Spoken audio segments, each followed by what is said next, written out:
Ladies and gentlemen, boys and girls, genders of all ages, welcome to episode 11 of Alive on One, the Transformers.cards podcast. I am your host, the God King, Lord Zero, and I have KingNaga with me again tonight. Hiya.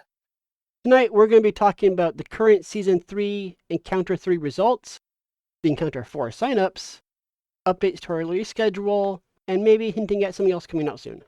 But first, as always, we have Card of the Month, where we deep dive into one of the cards of the day from the past month. And this month, we're talking Marksmanship from Wave 2. Yeah, so introduced in Wave 2, very important card back in that time of Wave 2. I think the best direct damage then was, people would say, One Shall Stand, One Shall Fall, or Plasma Burst, both blank cards at the time.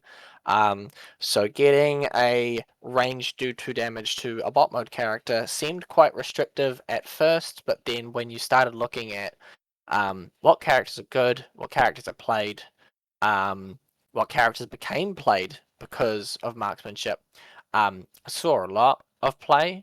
It was very good in the Wave 2, notably best deck at the time, which was 3 White Primes, which is Flame War, OPBL, and Hot Rod from Wave 2. So Hot Rod was a range character, so that played into the Marksmanship being really good.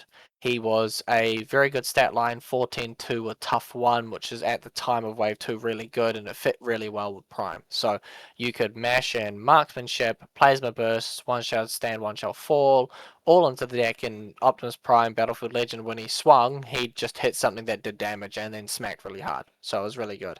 And then from there, range characters were probably one of the better traded characters throughout, mainly, but not because of Marksmanship, but there's Armed Hovercraft. But cards like that made it really, probably arguably one of the better traits to play. When Wave 5 came out, though, is probably when we saw it started going off. When every character just didn't have an alt mode and a bot mode, and you threw body into the mix, the consistency of the card going off was just not as high, especially because how good bodies were, right? If anyone's played the game during Wave 5, they would 100% know that Fangry, Horrible, and Quake were quite popular, along with other bodies that use stuff like Grax, Kreb, and Briscoe. So even though Marksmanship could take down, I believe it was only Kreb, could get Kreb, I think exactly. It couldn't take down Briscoe or Grax, so it quite fell off. And they introduced Kamian Crash in the same set, which was unrestrictive on a black icon, which is not the best, but all you do is ping yourself for 1. So I think people started dropping Marksmanship in favor of that. Post cancellation, though, I think it crept up a little bit. We kind of dealt with the baddies or the nuisances of the bodies. Not to say that bodies themselves were the problem, but it was more the cards that that were really strong in that sort of line. So it came back up. I know that I think I try to include it every now and again if I play Optimus Prime Battlefield Legend, for example. Yeah, it's really good with him. Yeah, I think it's still a really key card with him. If you've got ranged characters in your team, and it's still pretty good to include. It's a blue plasma burst, especially in blue shells.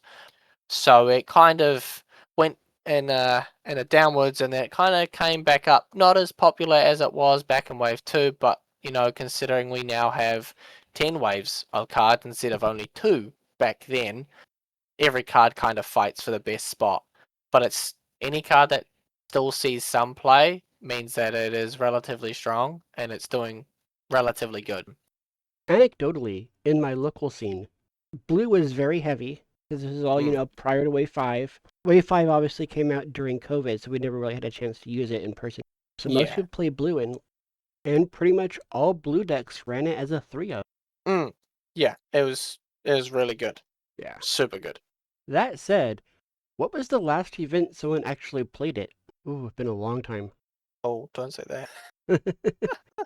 Let's see here. All right, going back again. So it has not been used at all this season. We have done 2 That oddballish is events true. though, and one full con.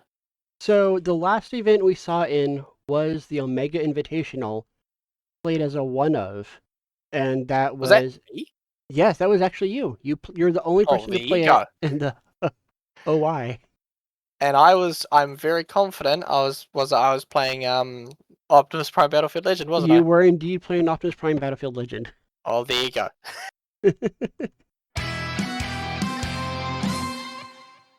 Speaking of encounters, Encounter 3 just finished. As a reminder to everyone, this event was our first no WotC event, where we only used community cards, so wave 6 through 10. And congrats to Stephen Moss for winning. Woo! And me realizing that I've placed second the entire encounter all the way through, that's not bugging me at all. Not Not in the one little slightest. bit. Not in the slightest. Not at all. Yeah, that's right. He got first, you got second. We had Wheeljank in third and Evil Jim in fourth. Then finishing off the top 8 bracket, a Lost Penguin, Ozzy, Yep. Hawkhammer, and then myself.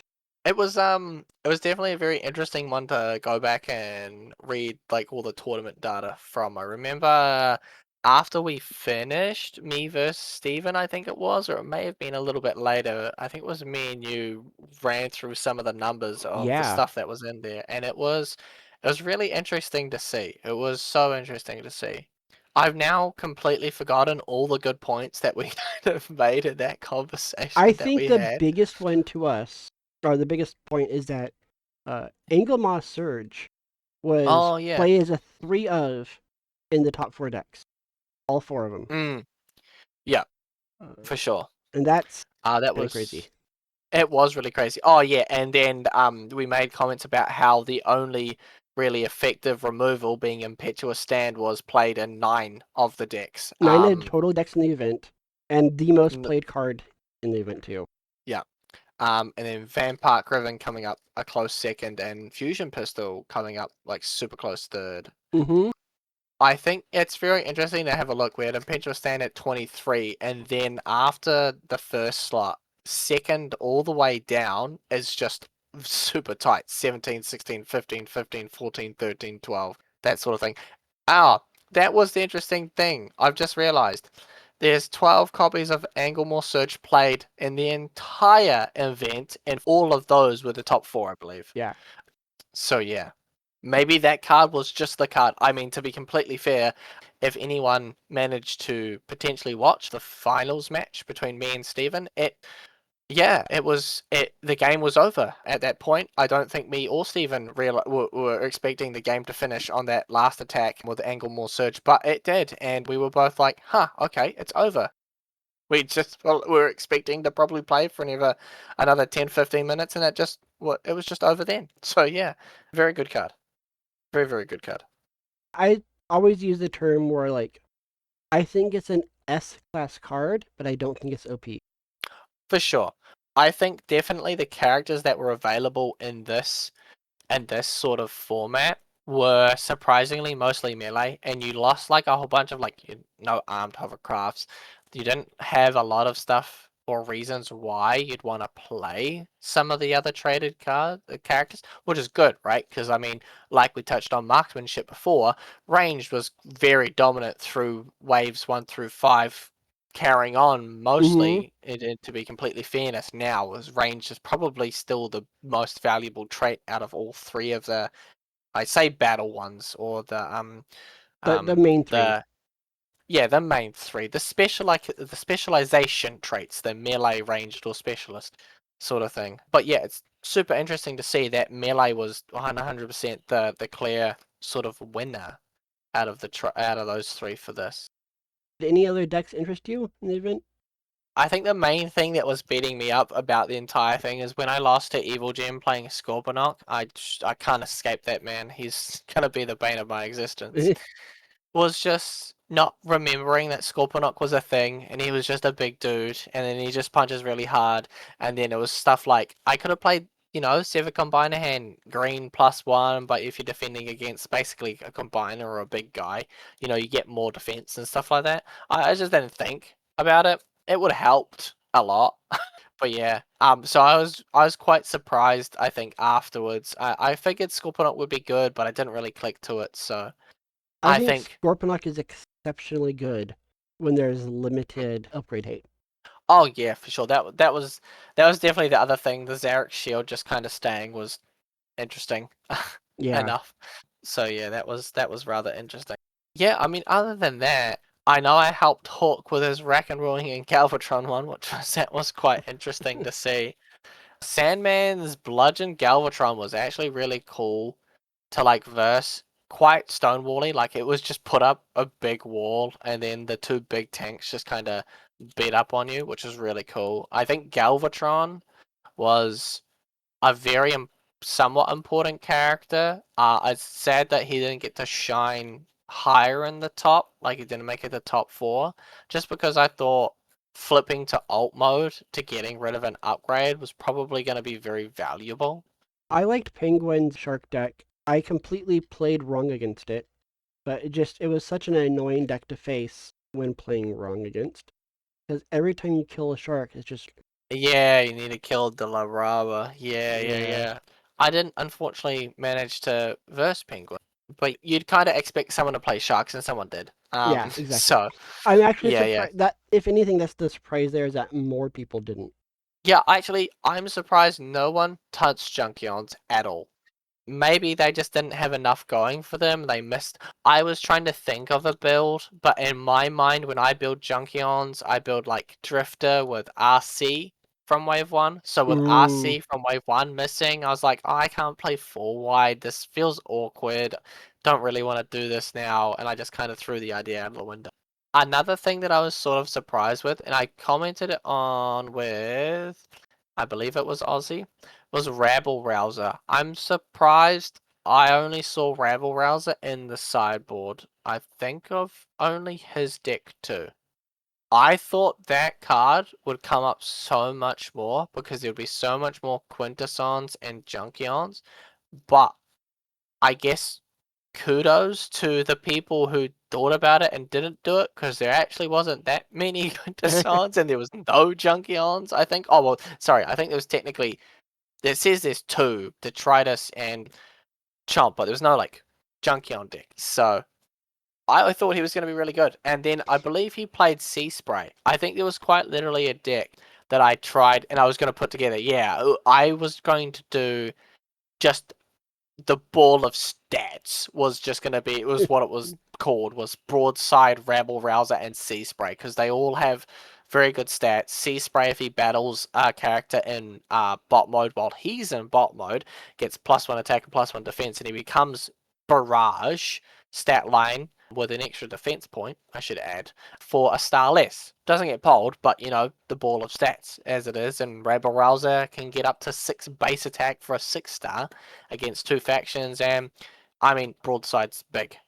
The 7 attack and 3 defense mode I always say is just like an insanely good mode, and I don't understand how people would flip to any other mode. Just the raw stat mode is crazy.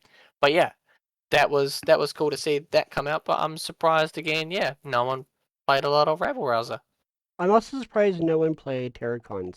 Am I the only one that had a Terracon? I think I mean like full team. Yeah. No, I'm also saying, oh no, there was one part in the main board, and that was Ripper Snapper, and I also had a Ripper Snapper. No, I didn't. It was Aussie had a, no, who's this? Sorry, Penguin Ripper Snapper. Sorry, I'm getting names and places confused. Yeah. So there was 2 Ripper Snappers, but the rest of the crew was not there. We had conversations about this, I think, in a previous Alive on One, right? Like, not being able to scrap Terra Burster Shield seemed pretty good. Yeah. There's only one Ripper yeah. Snapper. Oh yeah, I had who? Not me. Penguin had him in his Penguin had sideboard. one in sideboard. Yeah, that was it though. But yeah, that was it. That was all the Terracons that were there. So, and I should make a point. Mr. X did play Rabble Rouser in the main board because I made a whole bunch of comments about not seeing them. But yeah, Mr. X played Rabble Rouser, so there's that as well. Oh, and the Weaver played I'm just blind. I take everything I said back about Rabble Rouser. There was quite literally 2 of them in main boards and one on the sideboard. Okay, I'm just blind and I can't read. Hawk would make some sort of joke that I'm reading words upside down, so it's okay. But yeah, There you go. Moving on from Encounter 3, we have Encounter 4. We're that going is back what to comes after basics. 3. Yeah. It's going to be just full-on regular constructed event, nothing special. By the time you're hearing this, signups will be open. Woo! And it'll start in about 2. The beta cards we are running from Wave 6 and 8 will be released. So there will be no more... There was thermal sealant, and that thermal. If anyone was curious about thermal sealant, because it was a very tiny one, basically the original version did not work if they flipped black icons. They had to have built-in pierced. So we tweaked it so it did work if they flipped black icons, because it felt weird that everything in the game blocks built-in and flipped pierce, but this one card didn't. So we kind of just brought it back in with all the rest of them. Stuck on You, Ayuk as well, that I played a lot of. I played obviously in mine, and Ayuk's been relatively good. I think the last change is we also chopped the defense from bot mode, which helps that side of things as well. Sever Combined Hand, I mentioned earlier. So yeah, Sever Combined Hand changed a lot. It's a green +1 now, and if you defend against the big guy, you reduce some pierce and you get some more defense. And then yeah, Autobot Countdown is being nerfed, I believe was the decision, to where he only pings damage back when you're combined. Yeah. I think that's correct. Yeah. Um, all those will be live by the time you hear this. So no more pending updates. Woo! I know. We have some changes to our release schedule that I think many people will be excited for. While we're still working on Wave 11, Hostile Airspace, we will be releasing a Wave 10A featuring a highly sought-after character. Teases for this character will begin in early January, with the public beta immediately following. In addition to that, Roar of the Kingdom, our Beast Wars set, is being moved up from Wave 13 to Wave 12. So while it won't be our next big set release, it will be the one after that. Beast Wars stuff is probably one of the most requested set for us to make. Oh, for sure. There's such a big... It's like whenever you talk about Transformers, it's always like G1, it's always the live actions, and there's Beast Wars. And I say that like a lot of people would actually consider those are the only things with Transformers. There's a lot other things. There's so many other Japanese, sort of stuff. But Beast Wars is there. It's quite literally there. Still in Legacy is a big indication of how important Beast Wars is because there's so many of those in Legacy. Yeah, I was very involved in the deck builder, the Transformer deck builder, and to this day, almost weekly, someone's asking, when's the deck builder going to do Beast Wars? I get that question asked about this game too. Like, I have a personal friend, he used to play the TCG with me, stepped away. He always says, hey, when you guys do Beast Wars, I'm coming back. So after Wave 11, we will be going full head with Beast Wars. We have most of our characters lined up. Most of them are who you expect, with a few surprises, and it'll be good. It will be good. It'll be fun. Yeah. It'll be interesting shape up because it's introducing 2 new factions in the same set, where I think we've only done one in previously. Yeah. So it will be quite interesting to introduce 2 at once. And it'll been a while. We got a new faction in Wave 3, a new one in 6, a new one in 8, and then not now till 12. I have mentioned before that the way we'll be handling things going forward is that we'll be starting public beta, much earlier in the design process. Whereas previously, we got things where we think they're pretty much ready to be released, and we put them out in the public and edit from there. We'll be releasing it much earlier on in that stage, so we can get eyes on it sooner. Our main goal in that, again, was just to help speed along development. We only have so much manpower for testing, So getting the community in there to help them test too is all going to be helpful too. Yeah, it's definitely speeds up that process, but then it also makes the end process easier. Because like Z commented, when we go through and we go, yes, this is fine here, and we go, we're going to do one beta event to see what happens, just to make sure it's balanced. There's obviously been some cards in the past, and this is the reason, another reason why you shift to this sort of model is we'd release them. We, in theory, think they're okay, theory/testing, I should say, and then people bring up, this happens, and then that one beta event is not enough to equate to the issues that would spring up from if something actually is not okay. Perfect example of what you're talking about was Scorponok with OA. Oh yeah, that was yeah. Yeah, we had to revise that real quick. Yeah, Yeah. exactly. So yeah, we're hoping to avoid things like that. Yeah, for sure. And then it doesn't make it as delayed, and it keeps it in a nice schedule / also speeds it up if everyone else helps test. It will just be the factor of cards will change more often than what you'd probably be used to with us currently. Yeah, I think that's it for this episode then. Next episode will be our last episode of the year. The team is often busy around this time, so I don't expect much news. That said, we will be in the middle of Encounter 4, so we'll have that to talk about, and who knows, maybe something else will come up. Possibly, hopefully. Yeah, possibly. If you want to leave feedback, you can do so in the comments of this video, or you can leave them anonymously at Transformers.cards/aliveon1. Recruitment for the team, if you want to join us, we especially could use some artists and marketing people. Transformers.cards/recruitment. Naga, thank you again for joining me. Always happy to. Until next time, toodles. See ya.